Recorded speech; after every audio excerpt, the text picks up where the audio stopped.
வணக்கம், நான் வெங்கடேஸ்வரன்.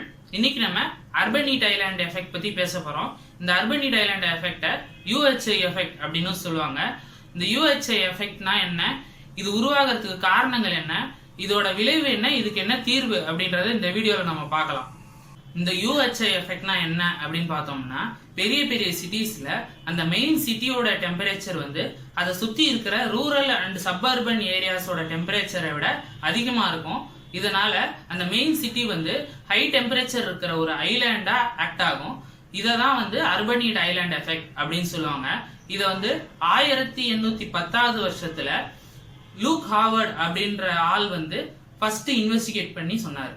இந்த UHI எஃபெக்ட்னால மெயின் சிட்டிக்கும் அதை சுத்தி இருக்கிற ரூரல் அண்ட் சப்பர்பன் ஏரியாஸ்க்கும் இருக்கிற டெம்பரேச்சர் டிஃபரன்ஸ் வந்து டே டைம்ல 3 டிகிரி செல்சியஸ் வரைக்கும் இருக்கும், நைட் டைம்ல 12 டிகிரி செல்சியஸ் வரைக்கும் போகும். அதாவது டே டைம்ல டெம்பரேச்சர் டிஃபரன்ஸ் ரொம்ப கம்மியா இருக்கும், ஆனா நைட் டைம்ல வந்து டெம்பரேச்சர் டிஃபரன்ஸ் ரொம்ப அதிகமா இருக்கும். இந்த UHI எஃபெக்ட் வந்து சம்மர் டைம்ல சிட்டியை வந்து ரொம்ப ஹீட் பண்ணி விட்டுறதுனால சிட்டியில இருக்கிற ஹியூமன்ஸ்லாம் வந்து அன்கம்ஃபர்டபுளாகவும் இரிட்டேட்டடாகவும் ஃபீல் பண்ணுவாங்க. ஆனா வின்டர் டைம்ல பாத்தீங்கன்னா அந்த ஹீட்டிங் எஃபெக்ட் வந்து பாசிட்டிவா ஆக்ட் ஆகும். இந்த ஹியூமன்ஸ்க்கு வந்து ரொம்ப கம்ஃபர்டபுளான ஒரு அட்மாஸ்பியரை வந்து கொடுக்கும். இந்த அர்பன் ஹீட் ஐலாண்ட் எஃபெக்ட் அதிகமாகிறதுக்கு முக்கியமான காரணங்கள் என்னென்ன அப்படின்னு பார்த்தோம்னா, லோ அல்பிடோ மெட்டீரியல் வந்து யூஸ் பண்றது, அதாவது கான்கிரீட், சிமெண்ட், தார் இந்த மாதிரி மெட்டீரியலை யூஸ் பண்ணி பில்டிங் வந்து கன்ஸ்ட்ரக்ட் பண்றது ஒரு முக்கியமான காரணம். இந்த அல்பிடோனா என்ன அப்படின்றத பத்தி ஒரு வீடியோ செப்பரேட்டா மேக் பண்ணியிருக்கேன். அதோட லிங்க் வந்து டிஸ்கிரிப்ஷன்ல இருக்கு, பார்க்காதவங்க பாருங்க. இதை தவிர வேற என்ன வந்து முக்கியமான காரணங்கள் இருக்க முடியும் அப்படின்னு பார்த்தோம்னா, டால் பில்டிங்ஸ், அதாவது அபார்ட்மெண்டல் பில்டிங்ஸ் வந்து அதிகமா கட்டுறதுனாலையும், ஏர் பொல்யூஷன் அதிகமா இருக்கிறதுனாலையும், ஏர் கண்டிஷனர்ஸ் அதிகமா யூஸ் பண்றதுனாலையும், டீஃபாரஸ்டேஷன்னாலையும் தான் வந்து UHI எஃபெக்ட் வந்து அதிகமா இருக்கு. UHI எஃபெக்டோட விளைவுகள் என்னென்ன அப்படின்னு பார்த்தோம்னா, சிட்டியோட கிளைமேட் வந்து ரொம்ப ஹாட்டா இருக்கிறதுனால அங்க இருக்கிற பீப்புள் வந்து ரொம்ப இரிட்டேட் ஆவாங்க, அன்கம்ஃபர்டபுளா ஃபீல் பண்ணுவாங்க. அது மட்டும் இல்லாம அவங்களுக்கு ஹீட் ஸ்ட்ரோக்கு, இல்னஸ் இந்த மாதிரி டிசீசஸ் வர்றதுக்கு வாய்ப்பு இருக்கு. டெத் ரேட் இன்க்ரீஸ் ஆகிறதுக்கு அதிகமான வாய்ப்புகள் இருக்கு. எனர்ஜி டிமாண்டை பொறுத்த வரைக்கும் எனர்ஜி டிமாண்ட் வந்து 1 டிகிரி செல்சியஸ் வந்து அட்மாஸ்பியர்ல இன்க்ரீஸ் ஆச்சுன்னா 2 to 4% ஆஃப் எனர்ஜி டிமாண்ட் வந்து அதிகமாகும் அப்படின்னு சொல்றாங்க. அதுக்கேற்ற மாதிரி நம்ம எனர்ஜி சப்ளையும் அதிகமா கொடுக்குற மாதிரி இருக்கும். UHI எஃபெக்ட்னால கிளைமேட் சேஞ்ச் ஆகிறதுக்கான டியூரேஷன் வந்து 15 டேஸ் வந்து அதிகமாகிறதுக்கு சான்சஸ் இருக்கு.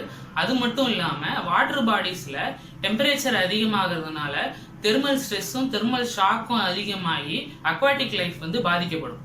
இந்த UHI எஃபெக்டை கட்டுப்படுத்துறதுக்கு என்னென்னலாம் ரெமிடியல் மெஷர்ஸ் இருக்கு அப்படின்னு பார்த்தோம்னா, ஹை அல்பிடோ மெட்டீரியல்ஸ், அதாவது அல்பிடோ வேல்யூ 0.7 இருந்து 0.9 ரேஞ்சில் இருக்கிற மெட்டீரியல்ஸை பில்டிங் மெட்டீரியல்ஸா யூஸ் பண்ணி UHI எஃபெக்டை வந்து கட்டுப்படுத்தலாம். கிரீன் ரூஃப்ஸ் அமைக்கிறதுனாலையும், ரோட்ஸ் அண்ட் வாக்கிங் பேவ்மெண்ட்ஸ்ல தண்ணி ஊடுருவி போற அளவுக்கு இருக்கிற மெட்டீரியல்ஸை யூஸ் பண்றதுனாலையும் UHI எஃபெக்டை வந்து கட்டுப்படுத்தலாம். இதை தவிர ட்ரீஸ் வந்து நிறைய நடுறதுனாலையும், கிரீன் வெஜிடேஷன் வந்து அதிகப்படுத்துறதுனாலையும் வந்து UHI எஃபெக்டை கட்டுப்படுத்தலாம்.